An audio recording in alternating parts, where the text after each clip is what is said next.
আজকে আমার শরীরটা অনেক খারাপ, জ্বর আসছে। তো হঠাৎ করে আমার ইচ্ছা হলো যে আমি টক জাতীয় কিছু খাবো। আর এমনিতেও আমার টক অনেক ভালো লাগে। তারপর হচ্ছে ফ্রিজে গিয়ে দেখি যে কিছু আম ছিল, কাঁচা আম। তারপর হচ্ছে আমগুলোকে আমি সুন্দর করে কেটে নিয়েছিলাম। আর এই আমগুলো হচ্ছে আমার বড় বোন আসছিল আমার বাসায় গ্রাম থেকে, ও আসার সময় নিয়ে আসছিল। আর সবাই জানো তোমরা যে হচ্ছে জ্বর আসলে বা অসুস্থ থাকলে ওই সময় হচ্ছে টক খেতে এমনিও ভালো লাগে। তো এখন হচ্ছে আমি ভর্তাটা বানাবো, যদিও আমি বানাতে পারি না ভালো, তারপর ট্রাই করবো আজকে। আমি হচ্ছে প্রথমে এখানে হচ্ছে অল্প একটু লবণ দিয়ে দিব, সরি লবণটা পড়ে গেছে। আর আমি হচ্ছে 3টা শুকনো মরিচ ভালো করে ভেজে নিয়ে আসছিলাম। যদিও হচ্ছে এটাকে অনেক ঝাল হয়ে যাবে, কিন্তু আমার হচ্ছে ঝালটাও ভালোই লাগে, খারাপ না। তো এই জন্য আমি একটু ঝালটা বেশি করে নিয়েছি এখানে।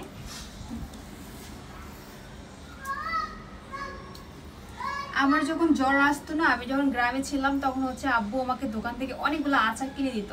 কারণ জ্বর আসলে আমার খাবার দাবারের রুচিটা একদম চলে যেত, খাবার দাবার খেতে পারতাম না, ভালো লাগতো না। আমার হচ্ছে মরিচটা হয়ে গেছে। এখন হচ্ছে এখানে আমি অল্প একটু চিনি দিব যাতে মিষ্টি হয়, কারণ বেশি টক হলে তো আবার খাওয়া যাবে না। আর আমটা এমনিতেও একটু টক ছিল।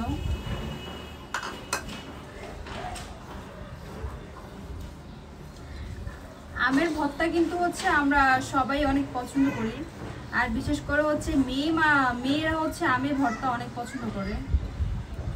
আর আমার যেহেতু আজকে জ্বর, গায়ের মধ্যে অনেক জ্বর, এই জন্য ভাবলাম যে একটু আমের ভর্তা খাই, মুখে রুচিটা আসবে।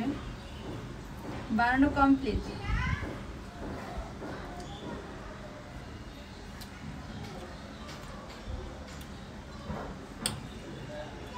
খেতে ভালো লাগতেছে, খারাপ না।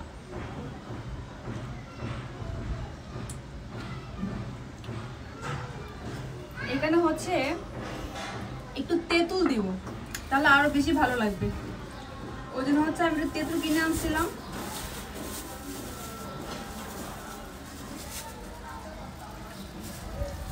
তেঁতুল বেশি দিব না, অল্প দিব। তেঁতুল দিলে হচ্ছে আর একটু গ্রান আসবে, ভর্তাটা আরো মজা হবে।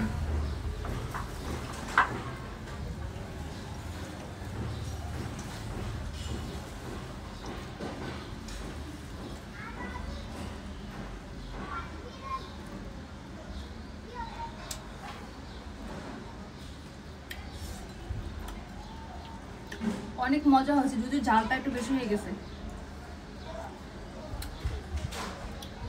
তোমরাও চাইলে কাঁচা আমের ভর্তা বানিয়ে খেতে পারো।